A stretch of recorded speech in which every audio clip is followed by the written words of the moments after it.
ചിരവൈരികളായ Manchester ടീമുകൾ പരസ്പരം നേരിട്ടപ്പോഴൊക്കെ ആവേശകരമായ മത്സരങ്ങൾ ഉണ്ടായിട്ടുണ്ട്. ഒരു കാലത്ത് അയൽക്കാരായ മാഞ്ചസ്റ്റർ സിറ്റിയെ യുണൈറ്റഡ് ഒരു എതിരാളികളായി പോലും കണ്ടിട്ടില്ലായിരുന്നു. ബഹളമുണ്ടാക്കുന്ന അയൽക്കാർ അഥവാ നോയ്സി നെയ്ബേഴ്സ് എന്നായിരുന്നു യുണൈറ്റഡ് സിറ്റിയെ പരിഹാസപൂർവ്വം വിളിച്ചിരുന്നത്. കാലം മാറി. തങ്ങൾ പഴയ നോയ്സി നെയ്ബേഴ്സ് അല്ലെന്ന് ഒരിക്കൽ കൂടി അടിവരയിടുകയാണ് മാഞ്ചസ്റ്റർ സിറ്റി.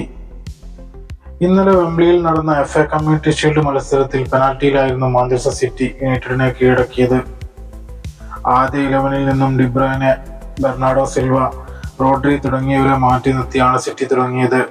അടുത്ത ഞായറാഴ്ച പ്രീമിയർ ലീഗിൽ ലണ്ടൻ വമ്പന്മാരായ ചെൽസിയെ നേരിടേണ്ടതിനാലാവാം ഗാർഡിയോള പ്രധാന താരങ്ങൾക്ക് വിശ്രമം അനുവദിച്ചത്. പകരം ഓറിയോളി, മക്കാർത്തി, ഓസ്കാർ ബോബ് എന്നീ യുവതാരങ്ങൾക്ക് സിറ്റി അവസരം നൽകി. യുണൈറ്റഡ് ആവട്ടെ തങ്ങളുടെ മികച്ച താരങ്ങളെ തന്നെ ആദ്യ 11-ൽ ഇറക്കി. Bruno Fernandes, Mason mount, Rashford, Casemiro എന്നിവർ എല്ലാം തന്നെ ആദ്യ 11-ൽ ഉണ്ടായിരുന്നു. ഒറ്റപ്പെട്ട ചില മുന്നേറ്റങ്ങൾ ഒഴിച്ചാൽ ആദ്യ പകുതി നിരാശാജനകമായിരുന്നു. ഇരു ടീമുകളുടെയും മുന്നേറ്റങ്ങൾ പലപ്പോഴും മധ്യനിരയിൽ ഒതുങ്ങി. കിട്ടിയ 2 സുവർണാവസരങ്ങൾ റാഷ്ഫോർഡും മൗണ്ടും ഗോളാക്കാൻ കഴിയാതിരുന്നത് യുണൈറ്റഡിന് തിരിച്ചടിയായി. ഗോൾ രഹിതമായ ആദ്യ പകുതിക്ക് ശേഷം രണ്ടാം പകുതി യുണൈറ്റഡ് കൂടുതൽ മുന്നേറ്റങ്ങൾ നടത്തി.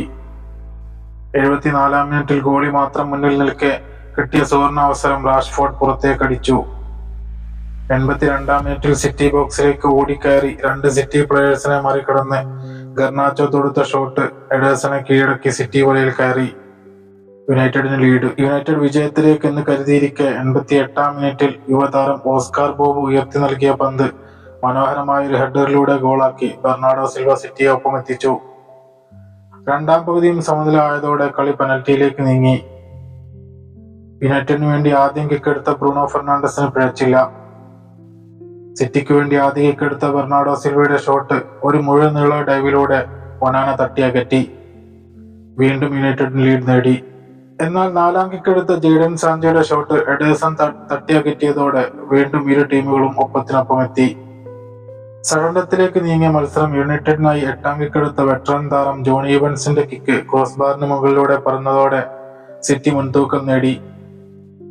അടുത്ത കിക്ക് ഗോളാക്കി അകാഞ്ചി സിറ്റിയുടെ വിജയം പൂർത്തിയാക്കി. കഴിഞ്ഞ 3 സീസണുകളെയും കമ്മ്യൂണിറ്റി ഷീൽഡിൽ തോറ്റുമടങ്ങിയ സിറ്റിക്ക് ഈ വിജയം ആശ്വാസമായി. പ്രീമിയർ ലീഗിലെ ആദ്യ മത്സരത്തിൽ ചെൽസിയെ നേരിടാനൊരുങ്ങുന്ന സിറ്റിക്ക് ആത്മവിശ്വാസം നൽകുന്നതായിരിക്കും യുണൈറ്റഡിനെതിരെ നേടിയ ഈ വിജയം.